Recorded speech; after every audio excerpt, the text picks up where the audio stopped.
Hello, everyone. I'm not sure how this is going to go today. I have not been feeling well, so that's why the message is late today. But I did want to talk about some things today that I collected over the week. And again, I'm trying to still figure out this format. What does tech is not neutral looks like? Over the next few weeks, I will be trying out Twitch to see if that is another platform to do something on. But let me just dive into this and get this over with, because there were some interesting things that I saw this week, and I'm just one person. So if I can pick, so that's what I was spending in the last hour of, is trying to figure out what I wanted this show to be about, because there's so much that's happening. And so if I can, let me just switch out my glasses because these are very highly reflective. But if I can find, if I can have enough articles or stories in a week about how, as examples of tech not being neutral, think about the aggregated numbers.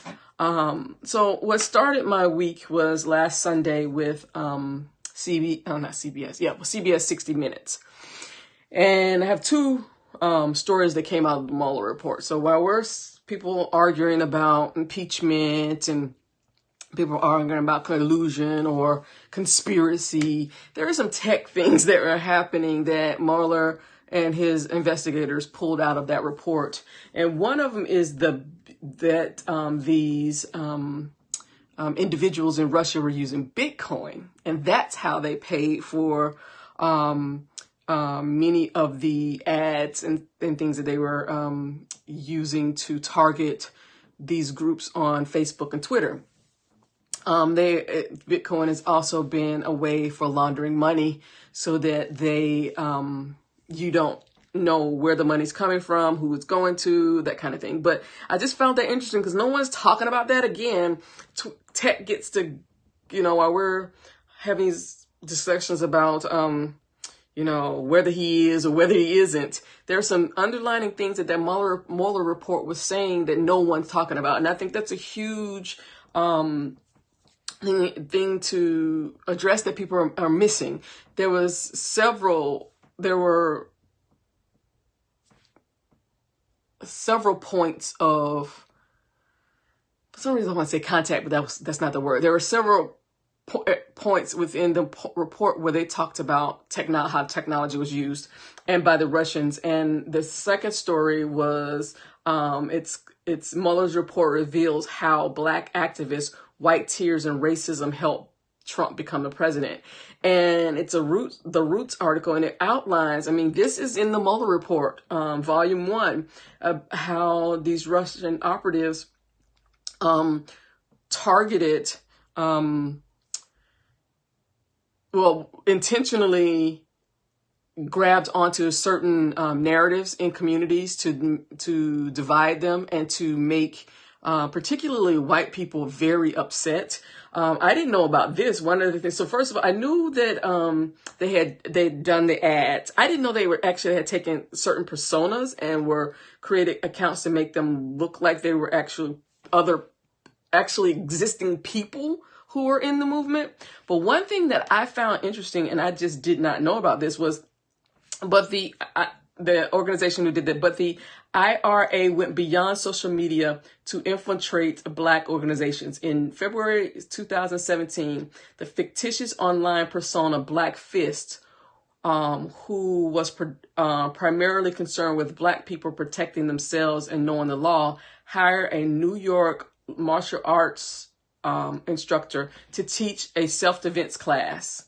And then it says, according to WTXL, the person's name is Edwale, didn't know the Russians were behind it, and he was paid $320 per class via through PayPal or Google Wallet for 4 monthly classes. His contact was a person named Taylor, who he only communicated with via telephone, and who instructed Edwale to take pictures of the Black people learning martial arts. And then it says the same. Now stay with me because this is going to tell a story. The same scenario took place in dozens of cities across the U.S., which all included similar circumstances, and the mysterious Taylor paying personal trainers, boxing instructors, and martial arts teachers to teach self-defense to African Americans, but only if they could take pictures. So it says, so what would the point of pictures of Black people learning to fight? Well, it seems as if the Russians knew that playing up white people's racial anxieties was one of the keys to helping Trump win. So it was intentionally contracting martial arts instructors, boxing instructors, whatever, to have these classes, and then having them take pictures of these classes, and then taking those pictures and spreading them in white communities where racial, the anxiety of Black people learning to protect themselves is already high. So that was quite telling and very. And again, it's in the Mueller report, and no one's talking about this stuff. And so it's like so many people have been manipulated and think they know what truth is. And this is so frustrating to me sometimes, because I can witness conversations online where you know what they believe is absolutely wrong, but there's absolutely nothing you can say that is going to change their minds.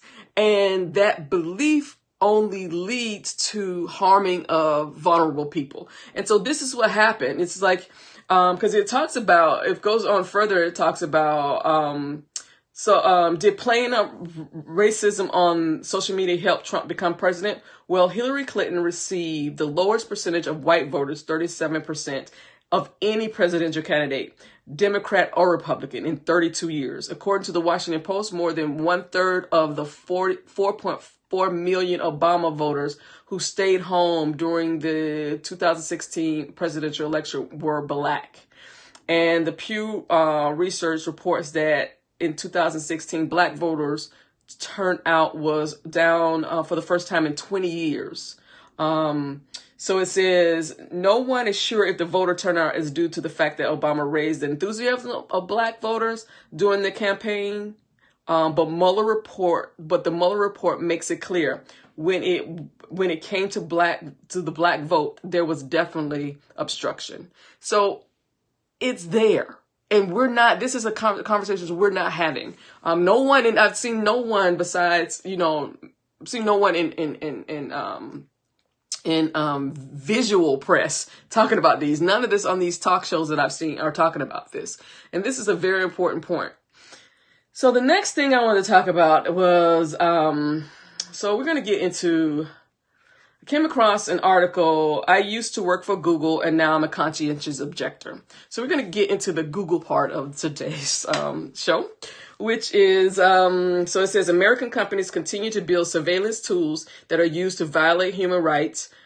Workers who refuse to comply deserve protection. And so this one sentence says, but the time has passed, because he's talking about, they started talking about how these projects of Dragonfly and all these other projects that Google was looking into to partner with the Chinese government to have these surveillance projects. So it says, but the time has passed when tech companies can simply build tools, write algorithms, and amass data without regard to who uses the technology and for what purpose. That is so vital, and it's a part of the 4 tenets of the 4 themes of #CauseAScene, which are, protecting the most vulnerable in our communities. Tech is not neutral, as the name of the show. Lack of inclusion is a risk management issue, and tension without strategy is a risk management. And tension without strategy leads to chaos. And so we do this every day in the tech space. Someone comes up with what they think is a novel idea, and they code it because they can, and they get their friends together and they come together and they build this thing without regard to who it might be affecting and how it can be used for unintended purposes. And we need to start looking at that. And so one of the things out of this article says, direct action from tech workers has been undeniably effective. Human rights organizations must therefore continue to advocate the legal protection of whistleblowers and conscientious objectors, including the protecting the organizing required for an effective collective action. Further, the broader civil society could increase the frequency of whistleblowing by creating a dedicated legal defense fund.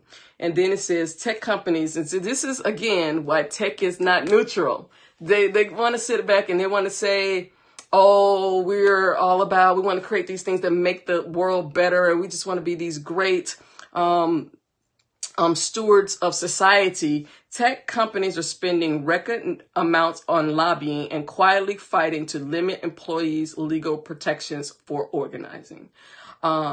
This is what the problem is. So you see these tech companies talking about how, Jack and Zuck and all and Musk and Bezos, and how we're solving the problems of the world, want to make the world better, but they're not stupid. They also understand that if that is true, if it's even, then the employees and customers also have a say. So they are using the same systems that Big Pharma use, that polluters, environmental polluters are using, that the NRA has used. They're lobbying to protect themselves. And this is where, again, no one's talking about that. This stuff is going under the radar, because all we want to talk about is their great products. You don't get to do that. So the next one is, I stuck this in here just because, and I don't want to talk much about this because it's Microsoft staff are openly questioning the value of diversity. So since employees are openly questioning some Microsoft employees are openly questioning whether diversity is important in a lengthy discussion, internal online messaging, 2 posts on the board criticizing Microsoft diversity initiatives as discriminatory hiring and suggesting that women are less suited for engineering roles have elicited more than 800 comments, both affirming and criticizing the viewpoints. And then there's this one quote: does Microsoft have any plans to end the current policy that financially incentivizes discriminatory hiring practice? To be clear, I'm referring to the fact that senior leadership is rewarded more money if they discriminate against Asians and white men. And this is and I guess they wanted to make sure the person wanted to know us to make sure we knew that it was a female. I don't care. Again, I'm just gonna spend so so below is a selection of comments from this one employee who's a female manager, with the capitalization for emphasis in the original comments. So she says, because women used to be actively prohibited from full-time employment many decades ago, there is now a misguided belief that women should, in all caps, because emphasis, work. And if women aren't, in all caps, for emphasis, working, there's something wrong. Many women simply aren't cut out for the corporate rat race, so to speak. And that's not because of patriarchy. It's because men and women are identical, and women are much more inclined to gain fulfillment elsewhere. So there is... Okay, let me just... we still lack the empirical evidence, which is not true, that the demographic distribution in tech is rationally and logically detrimental to the success of business in this industry. We have a plethora of data available to demonstrate women are less likely to be interested in engineering at all than men, and it's not because of isms or phobias. or unconscious bias is because men and women think very differently from each other, which is true. And in some cases, and the specific types of thought process and problem solving required for engineering in all kinds, software and otherwise, is simply less prevalent among women. This is an established fact. However, these established facts make people very uncomfortable because it suggests that the gender distribution in engineering might not actually be a problem, and thus women can no longer blat about being victims of sexism in the workplace. These facts are ignored in favor of the meaningless platitudes of senior leadership team continue to shove down our throats. Example, we're not doing enough and we clearly have a long way to go. We must immediately cease the practice of attaching financial incentives and performative metrics to diversity hiring. As long as we give more money and hire annual reviews explicitly for not hiring and promoting white men and Asians, this will continue to be a serious problem in the company. Okay, let me discuss this. Okay, I agree that there should be no financial incentives in performance matrix for diversity hiring. I don't believe in diversity hiring because, again, as I've said, diversity and inclusion should be the bedrock of your company. It should not be these extra things that you do outside. But because our companies lack diversity and inclusion, there are things that need to happen. If you think attaching, so I'm going to specifically address this. So if you're incentivizing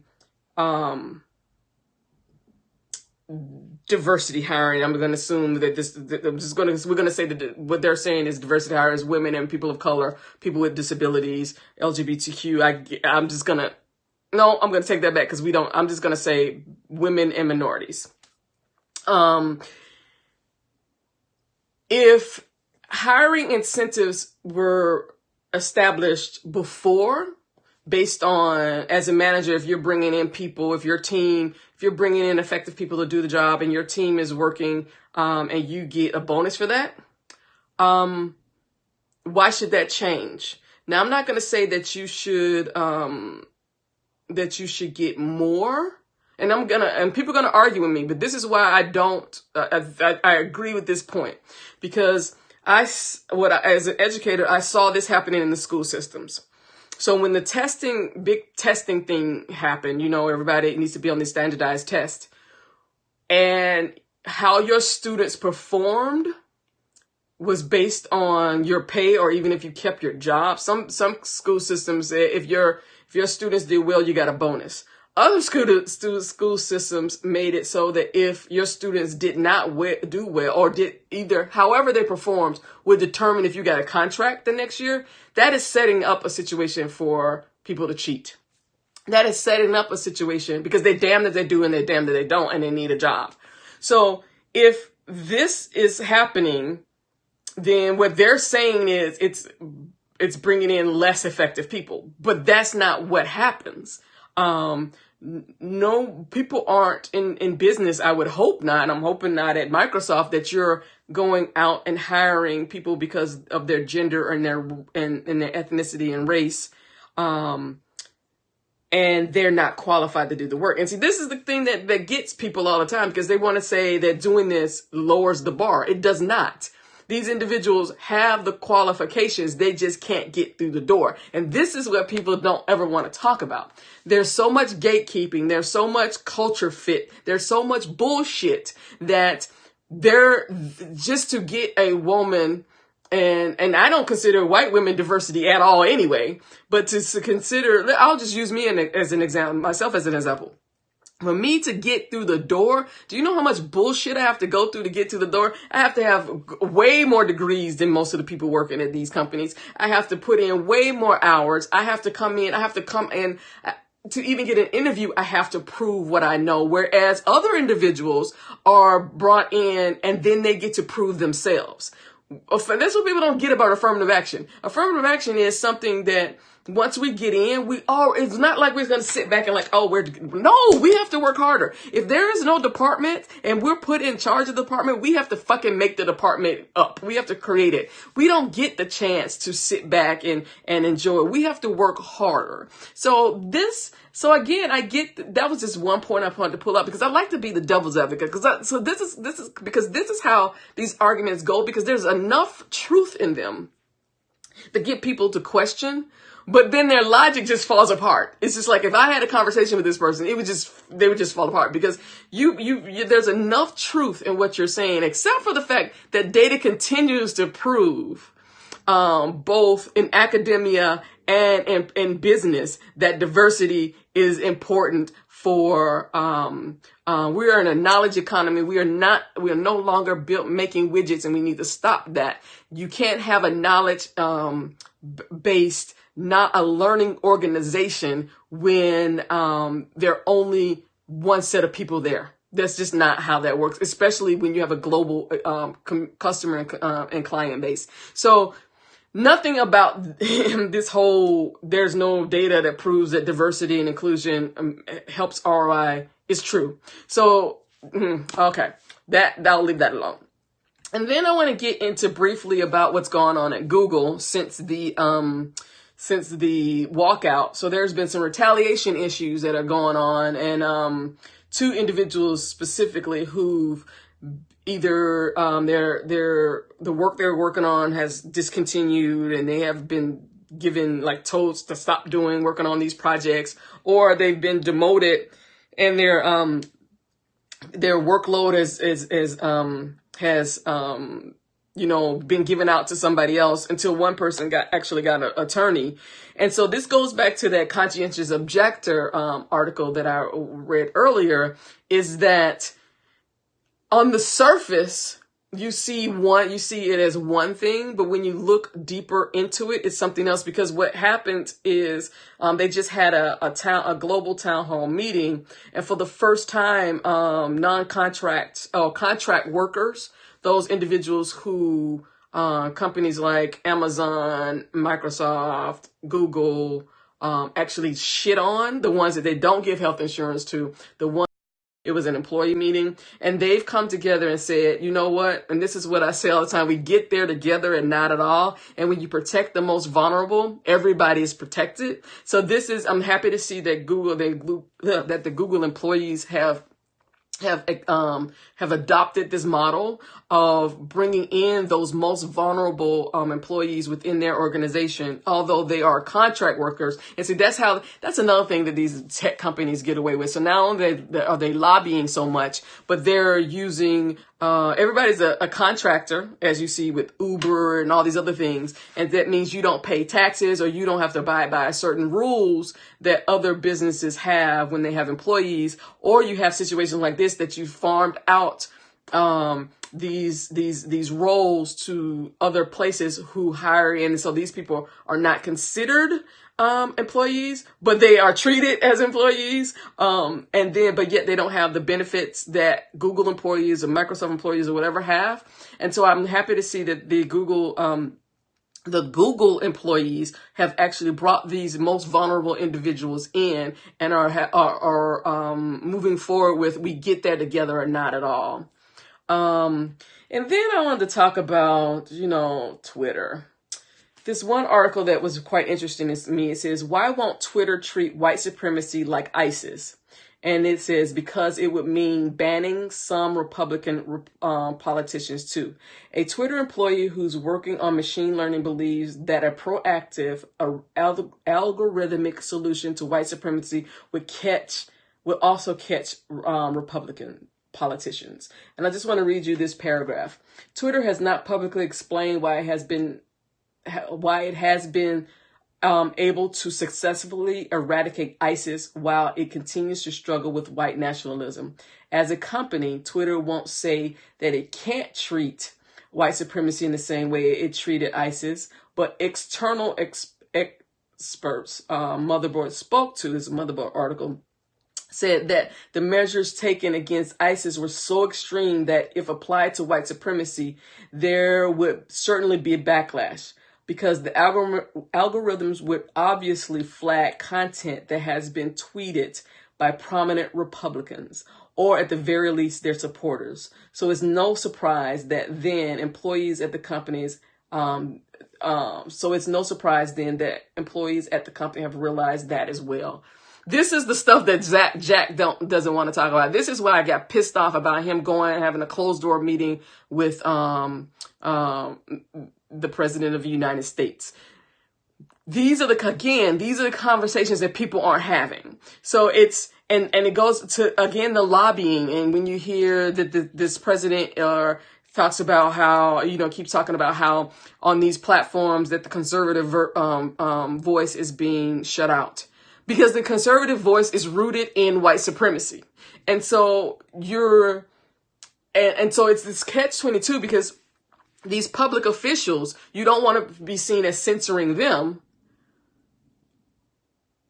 And yet you don't get to say everything you want to say, because again, Twitter is a private platform and does not protect your First Amendment rights. So these are the conversations we really need to have in tech, challenging this bullshit, because the reason you clamp down on ICE is because those were brown people. Let's just be absolutely clear, because that's what you did. You clamped down on ISIS because they were brown people. And because we're talking about white people now, it's like,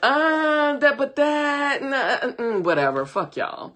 And so the last story I wanted to leave you with, and I think this is what I'm actually going to do each time, but this is the one thing I do know the show's going to do. It's going to have a story that kind of brings all these things together. And so there's a story in the Appeal, and then the headline is, Chicago is tracking kids with GPS monitors that can call and record them without consent. So I want you to listen to this through the lens of not that these are black kids, but these are your little white babies. That's what I want you to put this in your head, that these are your little white babies, okay? Because when you think of black kids, there's so much anti-blackness in you that you probably will never admit to. But I want you to just understand that your little white kids are not treated as well or the same as black kids. So it says, on March 29th, court officials in Chicago strapped an ankle monitor onto Sean, a 15-year-old awaiting trial on charges of armed robbery. They explained that the device would need to be charged for 2 hours a day, and that it would track his movements using GPS technology. So again, let me stop you right there, because I know there's some anti-blackness popping up in your head because he's been charged with armed robbery. Remember, in this country, you are innocent until proven guilty. And your babies are always given the benefit of the doubt. So I'm going to challenge you, because I know it popped up in some of your heads, because it says he's been charged. He hasn't even been to court yet. Okay. He was told he would have to be given permission to leave his house, even to go to school. But he found out that through his monitor, officials wouldn't just be able to track his location, as most electronic monitors do. They would also be able to speak and to listen to him. This is a minor. Again, I want to bring this to your attention, because you always adultify black and brown kids, but emphasize yours. So I need you to think about this. It's a 15-year-old. He's probably a 9th or 10th grader. And these adults have permission to listen in and to speak to him in his bedroom. His parents aren't in there. His guardians aren't around. Anywhere he's in the bathroom, they get to listen to this. And so this is his words. This is his mom. I feel like they are listening to what he's saying, says Sean's mother. They can hear everything. We could be here talking about anything. Sean, whose name has been changed to protect his identity, is one of hundreds of children in Chicago whose ankle monitors are now equipped with microphones and speakers. That's the stated purpose of these devices, is to communicate with the children. Again, they're fucking children, okay? But they are raising concerns among civil liberty watchers that they are actually a mechanism for surveilling the conversations of these kids and those around them, and potentially for using the recordings in criminal cases. So I'm going to leave you with that, because again, these brown and black young children are being monitored 24 hours a day in every facet of their lives and being recorded. Have a great day.